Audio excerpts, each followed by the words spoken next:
Mesdames et Messieurs les délégués, c'est un grand plaisir pour moi de vous accueillir ici, à Paris, pour cette table ronde qui n'est pas ronde.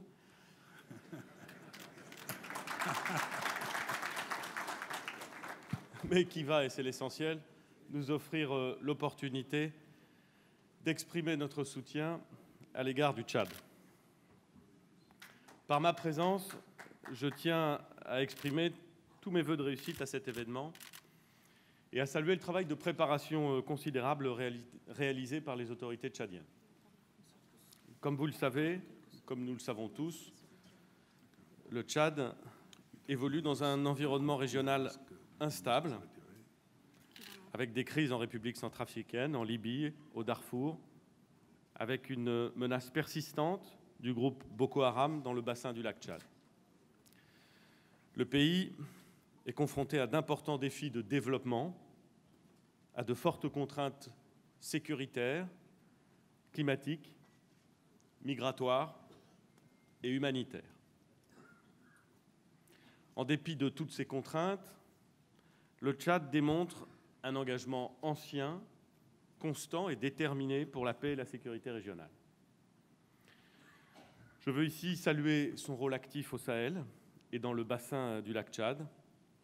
Les troupes tchadiennes, connues pour leur agilité et leur aguerrissement, payent un lourd tribut à ce combat pour la liberté et contre l'obscurantisme au sein de la MINUSMA au Mali, où très récemment, il y a encore 2 jours, Monsieur le Président, 2 soldats tchadiens servant sous casque bleu ont été tués et 2 autres blessés.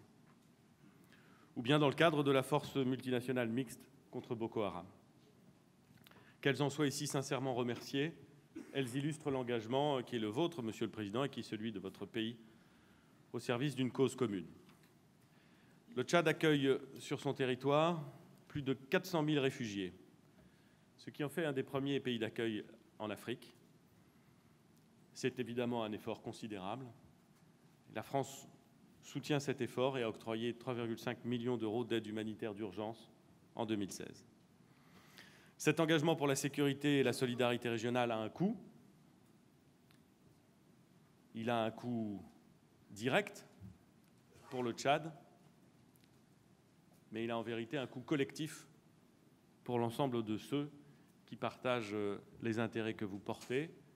Et ce coût collectif ne peut pas être supporté seul par le Tchad.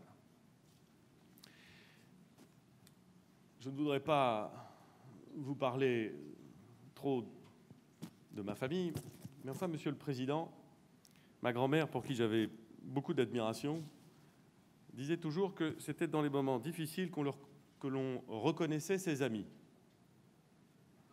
Elle était d'une très grande sagesse, elle n'était pas diplomate, elle n'était pas chef d'État ou chef de gouvernement, mais enfin, elle élevait ses enfants, et après tout, ça vaut toutes les autres formations.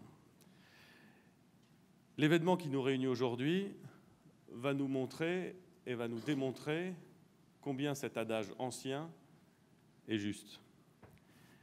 Le Tchad traverse une période difficile à cause des changements économiques qui affectent ses productions, à cause des défis considérables qu'il doit relever. C'est maintenant que ses amis doivent être à ses côtés. Nous allons donc, Monsieur le Président de la République, soutenir le Tchad dans sa volonté de mener les réformes structurelles qui sont nécessaires pour assurer, nous avons eu l'occasion d'échanger sur ce sujet, le développement à long terme du pays. Le couple indissociable sécurité et développement doit pouvoir s'épanouir et être garanti. Comme l'indique le plan national de développement, il s'agit d'améliorer et de consolider la gouvernance économique et financière, d'accroître la mobilisation des ressources hors pétrole et de moderniser la gestion des finances publiques. Un climat des affaires serein constitue à l'évidence un élément fort d'attractivité et de diversification de l'économie. Je sais les mesures difficiles déjà prises par les autorités tchadiennes.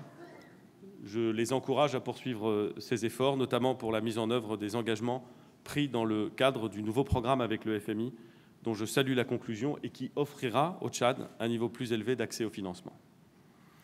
Monsieur le Président de la République du Tchad, comme vous le savez, la France entretient avec votre pays une coopération ancienne, dense et diversifiée.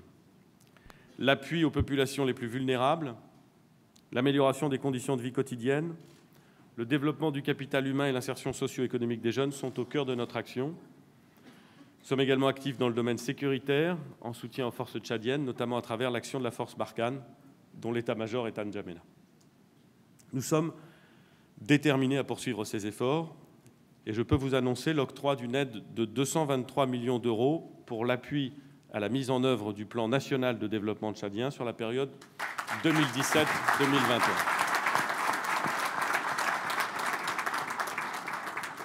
Cela représente, Monsieur le Président de la République, Mesdames et Messieurs, un effort substantiel de la France. Il s'articulera autour d'une prolongation de l'aide budgétaire de 10 millions d'euros déjà consentie en 2016 et qui sera reconduite en 2017, 2018 et 2019.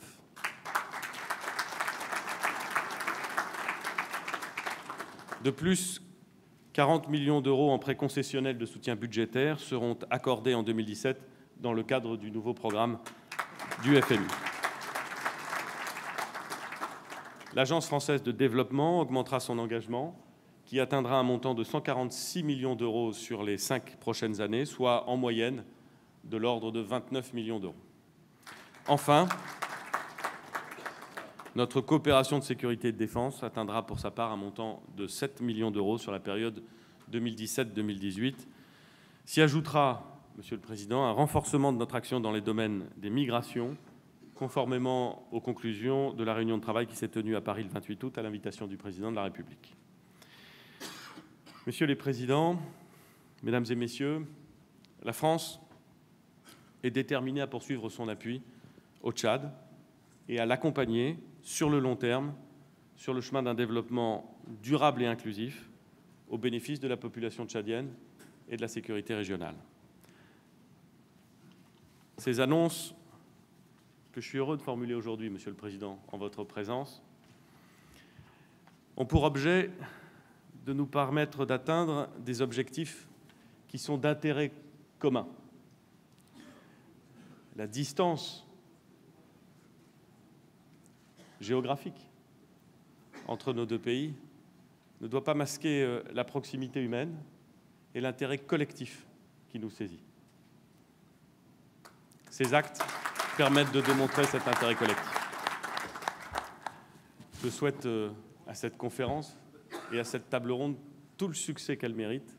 Et si l'engagement de la France peut susciter des vocations, elles seront bienvenues. Merci beaucoup.